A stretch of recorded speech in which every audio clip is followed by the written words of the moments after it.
ఎన్టీఆర్ గారి విగ్రహం మీద నందమూరి తారక రామారావు గారు, స్వర్గీయ నందమూరి తారక రామారావు గారి విగ్రహం మీద ఒక వివాదం అయితే జరిగింది. ఆల్రెడీ ఆ వివాదం సమసిపోయిందని అనుకున్నారు, కానీ దాని మీద ఇంకా చర్చ అయితే నడుస్తుంది.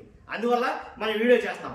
నందమూరి తారక రామారావు గారి విగ్రహం మీద వివాదం ఏంటి, అసలు ఆయన విగ్రహంతో వివాదం ఎలా జరిగింది అని అంటే కనుక, నందమూరి తారక రామారావు గారు నిజంగా ఆయన ఒక లెజెండరీ అని చెప్తాను నేను, దాంట్లో ఎలాంటి డౌట్ లేదు. ఎందుకంటే గొప్ప నటుడు, అలాగే రాజకీయంగా కూడా గొప్ప రాజకీయ నాయకుడు అని అయితే చెప్పాలి, దాంట్లో ఎలాంటి సందేహం లేదు. కాబట్టి చేతులెత్తి దండం పెట్టచ్చు, ఎలాంటి డౌట్ లేదు. కానీ ఆయన విగ్రహం మీద వివాదం ఏంటి అనేది చెప్పే ముందు ఫస్ట్ అయితే లైక్ చేయండి, నాకు మోటివేషన్ ఉంటుంది, ఎక్కువ మందికి ఇన్ఫర్మేషన్ షేర్ అవుతుంది, వాస్తవాలు ఏంటో తెలుస్తాయి. కానీ లైక్ చేయడం మీ బాధ్యత అని చెప్తాను నేను. కొత్తగా మన ఛానల్ ఎవరైనా చూస్తే పక్కాగా సబ్స్క్రైబ్ చేయండి, మీ అమూల్యమైన అభిప్రాయాన్ని కామెంట్ రూపంలో తెలియజేయండి. నందమూరి ఎన్టీ రామారావు గారి విగ్రహం మీద వివాదం ఏంటంటే, గుంటూరు జిల్లా పొన్నూరు నియోజకవర్గం తక్కెళ్ళపాడు గ్రామంలో నందమూరి తారక రామారావు గారి విగ్రహావిష్కరణ చేయడం జరిగింది, ఒక విగ్రహాన్ని పెట్టడం జరిగింది. వివాదం ఏంటంటే, ఆ విగ్రహం కాస్త ఎవరైతే కృష్ణుడి రూపంలో ఆ విగ్రహం తయారు చేయించారు ఆ గ్రామస్తులు.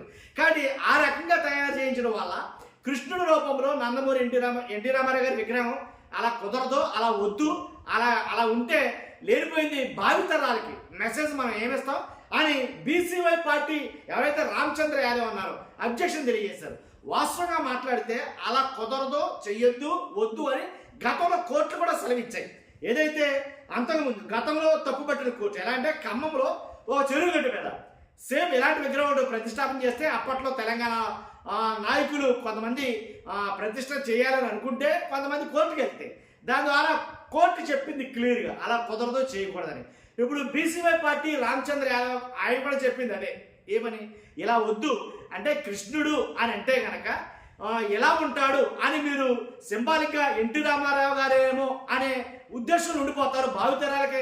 ఇంకా కృష్ణుడు అంటే నందమూరి తారక రామారావు గారేమో అనే ఒక ఇంపాక్ట్ అయితే కనుక భావితరాల పిల్లలకి వెళ్తుంది. కాబట్టి ఇది కరెక్ట్ కాదు, ఇది సమంజసం కాదు, ఆ రకంగా మీరు విగ్రహం ప్రతిష్ఠించవద్దు అనేది కనుక ఆయన అబ్జెక్షన్ పెట్టాడు. ఒకవేళ అలా పెడతానంటే కనుక తీవ్ర పరిణామాలు ఉంటాయి అనేది ఆయన మాట్లాడటం జరిగింది. దాంట్లో ఎలాంటి సందేహం లేకుండా మాట్లాడాడు. కాబట్టి అంటే అలా పెట్టకూడదని కోర్టులో సెలవిచ్చినప్పుడు ఇంకా పెట్టడం కుదరదా, కానీ ఎలాగైతే విగ్రహావిష్కరణ చేసేసారట. చేసేసిన తర్వాత ఇది అక్కడ చిలికి గాలి వాళ్ళలాగా హైకమాండ్ దాకా వెళ్ళింది రాష్ట్రంలో. కానీ అక్కడికి వెళ్ళిన తర్వాత లేనిపోయిన డిస్కషన్స్ ఎందుకు, దీని మీద అసలే సున్నితమైన అంశాలు అవి మతపరమైన కులపరమైన చాలా సెన్సిటివ్ విషయాలు. కానీ ఇలా సున్నిత అంశాలని చాలా జాగ్రత్తగా ఉండాలని ఇప్పటికే చాలా ప్రాబ్లమ్స్తో తలమునకలు అవుతున్నాం మనకు లేనిపోయింది కొత్తది ఎందుకు అనేది అధికారికంగా పైనుంచి వచ్చింది. అందువల్ల వెంటనే అలా విగ్రహం తీసేసి వేరే విగ్రహాన్ని, మన మామూలుగా ఉన్న విగ్రహాన్ని అయితే కనుక వాళ్ళు ప్రతిష్ఠించుకోవడం అయితే జరిగిందంట. కాకపోతే అక్కడ మాట్లాడిన మాటలో కొన్ని అయితే కనుక బీసీవై పార్టీ అధ్యక్షుడు ఎవరైతే రామచంద్ర యాదవ్ ఉన్నారో ఆయన మాట్లాడిన మాటలు ఏంటంటే, చిరంజీవి గారు మంజునాథ సినిమాలో చిరంజీవి గారు శివుడి రూపంలో చాలా అద్భుతంగా నటించారు, అలాగని చిరంజీవి గారిని శివుడిలా భావించలేం కదా, అమ్మవారిలాగా రమ్యకృష్ణ గారు చాలా బాగా నటించారు, చూస్తే అలాగే అనిపిస్తారు, అలాగని అమ్మవారిగా ఆవిడని మనం భావించలేం కదా, అలాగని వాళ్ళకి విగ్రహాలు పెట్టలేం కదా. అలాగే అన్నమయ్య సినిమాలో వెంకటేశ్వర స్వామి రూపంలో సుమన్ గారు చాలా బాగా రాణించారు, చాలా బాగా యాక్ట్ చేశారు, అలాగని వెంకటేశ్వర స్వామిని సుమన్ గారిలో మనం చూసుకోలేం కదా. కాబట్టి కృష్ణుడిని నందమూరి తారక రామారావు గారితో మనం చూసుకోవడం కరెక్ట్ కాదు అని చాలా మంది మాట.